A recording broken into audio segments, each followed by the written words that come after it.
start with RNA.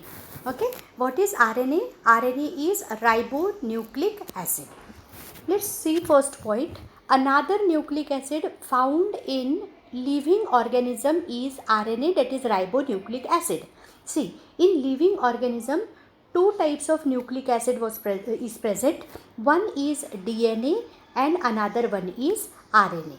Okay, so the first nucleic acid which is present in living organism is DNA, that is deoxyribonucleic acid, and another nucleic acid which is present in organism is RNA, that is ribonucleic acid. In most of the organism, it is found that it is not hereditary. See, in all the organism, generally in all the eukaryotic organism, inside the cell nucleus is there, and inside the nucleus DNA is present, and this DNA is acting as a genetic material, or you can say it is acting as a hereditary material, means it is responsible for inheritance or for transfer of character from one generation to another generation. But in few organisms, you can say in few prokaryotic organisms like tobacco mosaic virus, it is the hereditary material. Suppose this is tobacco mosaic virus. Here in this type of virus, DNA is absent and only RNA is present. Now, if only RNA is present, means it is acting as a genetic material. So, what is our second point? In most of the organism, it is RNA is not acting as a genetic material. DNA is only acting as a genetic material. But in few organisms, in few prokaryotic organism like tobacco mosaic virus, it is acting as a genetic material. Now, like DNA, RNA is also made up of polynucleotide chain, with the difference that it consists of single strand. Okay, only one difference is there. Like DNA, it is also made up of nucleotide. RNA is also made up of nucleotide, like this only. This is pentose sugar. Here pentose sugar is called as ribose sugar. Then here nitrogen base is attached, and here phosphate group is attached. Structure is same. RNA is also made up of nucleotide. But what is the difference? DNA is double stranded like this, and RNA is single stranded. So here we have completed these 3 points, that in all the organisms along with DNA, RNA is also present. RNA is not acting as a hereditary material, but in few viruses like tobacco mosaic virus, it is acting as a genetic material or hereditary material. And like DNA, it is also made up of nucleotide, but in DNA it is double stranded, and in RNA it is single stranded. Now, next is RNA strand is usually found folded upon itself in certain region or entirely. Suppose this is the RNA strand. RNA strand is always single stranded. Then it undergoes coiling or folding irregularly at certain region, or sometimes if this is the RNA strand, throughout the strand entirely it undergoes coiling or folding, and because of this folding only it is having stability. Okay, this RNA strand is stable only because of the folding or because of it undergoes coiling. Most of RNA polynucleotide chain starts either with adenine or with guanine. This you have to keep in mind. Most of the RNA always start with either with adenine or with guanine. In some cases like reovirus and wound tumor virus, RNA is double stranded. Actually RNA is single stranded only. Okay, but in these two viruses, that is reovirus and wound tumor virus, this RNA undergoes coiling. Entirely it undergoes coiling, and it gives the appearance of double stranded structure. So we can use the word in virus like reovirus and wound tumor virus, RNA is double stranded. Now, the nucleotides of RNA has ribose sugar instead of deoxyribose sugar. In DNA, this pentose sugar, this is nitrogen base and this is phosphate group. In DNA, when I am talking about DNA, in DNA, this pentose sugar is called as deoxyribose sugar. But when I am talking about this RNA, structure is same, it is also made up of nucleotide, but here the pentose sugar is called as ribose sugar. So this you have to keep in mind. In DNA, this pentose sugar is called as deoxyribose sugar, and in RNA, this pentose sugar is called as ribose sugar. And in case of RNA, uracil substitute thymine of DNA. See, in DNA, there are 4 types of nitrogen bases. One is adenine, guanine, cytosine and thymine. But in RNA, again in RNA also there are 4 types of nitrogen bases. Adenine, guanine, cytosine, but instead of thymine, here in RNA, it is replaced by uracil. Why it is replaced by uracil? Because the molecular weight of thymine is too much. DNA, as it is double stranded, it can easily bear the weight of thymine, but here as RNA is single stranded, it cannot bear the weight of thymine. So instead of thymine, uracil is present. Then purine pyrimidine ratio is not equal in RNA. In DNA we have studied the number of purine bases are always equal to number of pyrimidine bases, as it is double stranded and pairing is there, so their ratio is 1:1 or their number is same.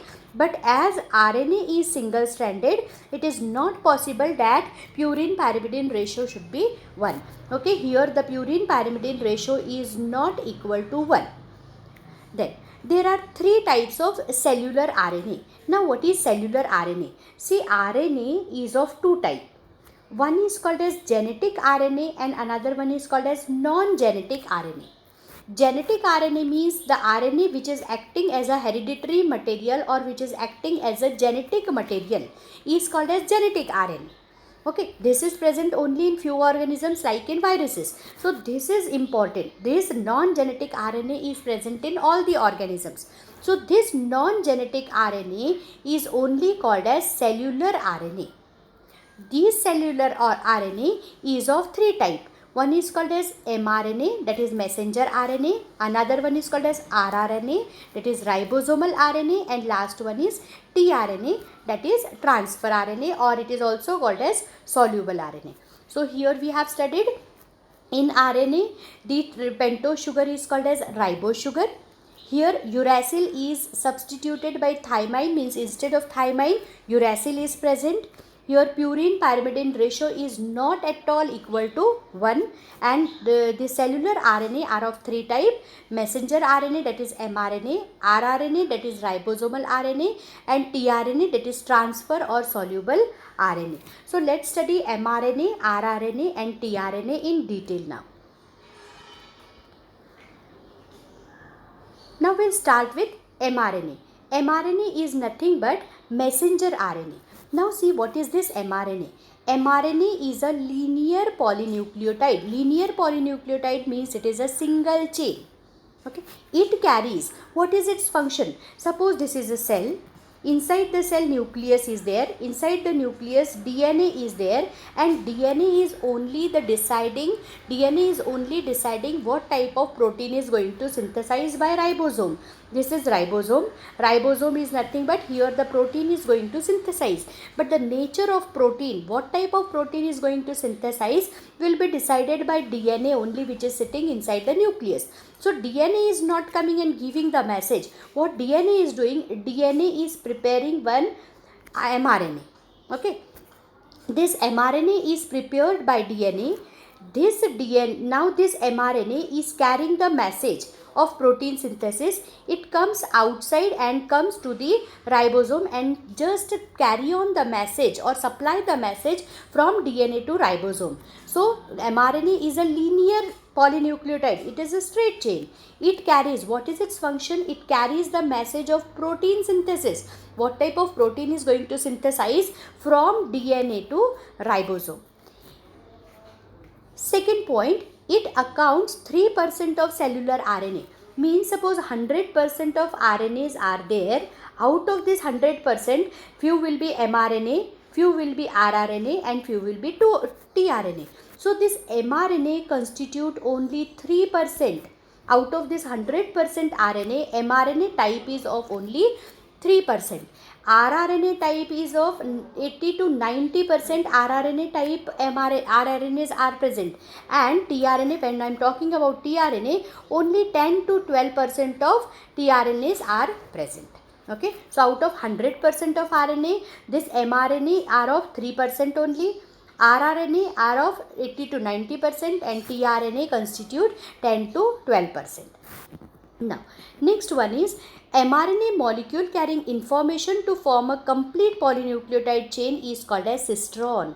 The mRNA molecule which is carrying the information, see, DNA had given the information to mRNA. So, this mRNA molecule which is carrying the information and coming up to the ribosome, this is called as cistron.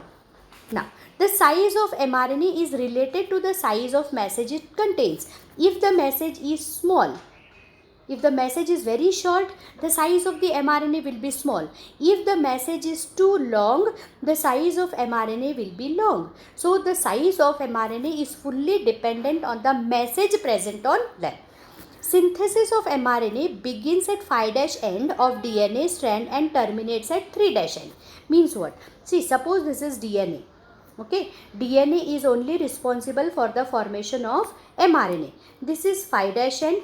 Okay, and this is 3' end. Always the synthesis of mRNA starts from 5' end of DNA.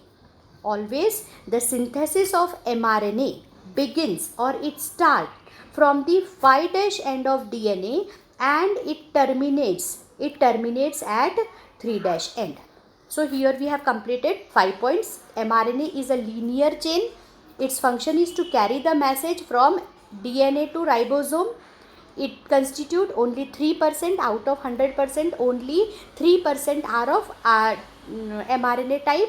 Here it carries the information, the chain which carries the information is called as cistron. The size of mRNA is fully dependent on the message.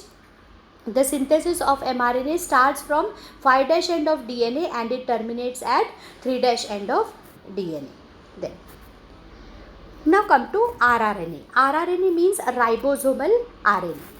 Ribosomal RNA forms 50 to 60% part of ribosome. Suppose this is ribosome. Out of this 100%, 50 to 60% part is of rRNA only. It accounts 80 to 90% of cellular RNA. 80 to 90% means, suppose 100 RNAs are there. Out of this 100 RNA, 3% are of mRNA type and 80 to 90% are of rRNA type and 10 to 12% are of tRNA type. So, it accounts or it constitutes 80 to 90% of cellular RNA. Now, Kurland, one scientist was there, name of that scientist was Kurland. In the year 1960. He found that or he discovered that RNA is synthesized inside the nucleus only. Though it is present in ribosome, though it is attached with ribosome, but originally this RNA is synthesized in the nucleus. Okay, actually this mRNA, rRNA and tRNA both are originated or synthesized inside the nucleus only. Then it coils in irregular way and form base pairing where it coils. Suppose this is RNA, anywhere it undergoes the coiling like this, anywhere it undergoes coiling, and wherever it undergoes coiling, immediately base formation takes place. Adenine, guanine, cytosine, thymine, these 4 nitrogen bases, they form base pairing wherever it undergoes coiling, and in the straight region there will be no coiling. Okay, so here we have completed about RNA. Now coming to tRNA. tRNA means transfer RNA. mRNA means messenger RNA. rRNA means ribosomal RNA. tRNA means transfer RNA. Now see, tRNA molecules are much smaller, consisting of 70 to 80 nucleotides. Out of these 3 nucleotides, out of these 3 RNAs, mRNA, rRNA and tRNA, this tRNA is the smallest RNA. It is the smallest RNA because it contains only 70 to 80 nucleotides. Its chain is made up of 70 to 80 nucleotides.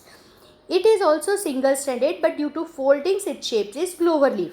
Now, one scientist was there. Name of the scientist was Holy. In the year 1965, he found that in rRNA, the folding is in irregular manner, but when talking about tRNA, this tRNA undergoes a folding in a particular pattern only, and to this pattern he called as clover leaf model. It is just like a leaf. Okay, so Holly explained that in tRNA foldings are there.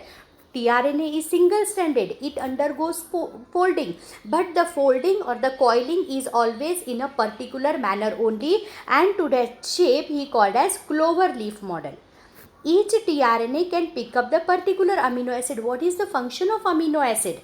What is the function of amino acid? Function of amino acid is always pick up the amino acid from the cytoplasm. Okay, now